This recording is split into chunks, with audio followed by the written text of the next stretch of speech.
காதல்னா என்னங்கிறத கவிப்பேரசு வைரமுத்து அவர்களும் விவேகா அவர்களும் ரொம்ப அழகா இந்த 2 பாடல்கள்ல சொல்லியிருப்பாங்க. உலகத்தில் காதல் என்பது ஒன்றல்ல, ஒரு சிறிய இடைவெளியில் இன்னொன்றும் வரும். 2002ல வந்த ரன் படத்துல ஹீரோ ஹீரோயின் லவ்வுக்கு ரொம்பவே எதிர்ப்பு இருக்கும். அதனால 2 பேருமே ரொம்ப கஷ்டப்பட்டு லவ் பண்ணிட்டு இருப்பாங்க. அப்ப வந்த பாடல் தான் இது. வசல்ராஜா எம்பிபிஎஸ் படத்துல லவ் ஃபெயிலியர் ஆகி சூசைட் அட்டம் பண்ணி ஹாஸ்பிட்டல்ல படுத்திருப்பாங்க. அப்ப வரக்கூடிய பாடல் தான் இது. ஒரே காதல் ஊரில் இல்லையடா. இப்படி கஷ்டப்பட்டு லவ் பண்றது எந்த அளவுக்கு கஷ்டம்னா, ஒரு கோப்பை தண்ணீர்ல நீச்சல் அடிக்கிறது எவ்வளவு கஷ்டம்னா அந்த அளவுக்கு கஷ்டம் அப்படின்ட்டு கவிஞர் விவேகா அவர்கள் சொல்லியிருப்பாரு.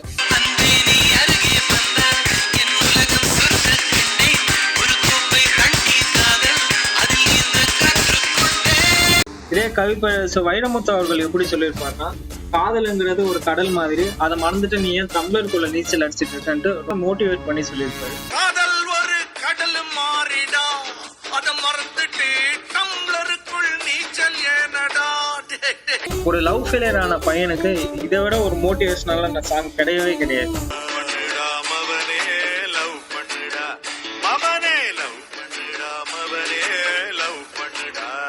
உங்களுடைய காதல் ஒரு கோப்பை தண்ணீர் காதலா இல்லனா கடல் மாதிரியா அப்படிங்கறத நீங்க கமெண்ட் பாக்ஸ்ல சொல்லுங்க. கண்ணாடி கோப்பையில கண்ண மூடி நீச்சல் அடி, ஒரு தய தொட்டு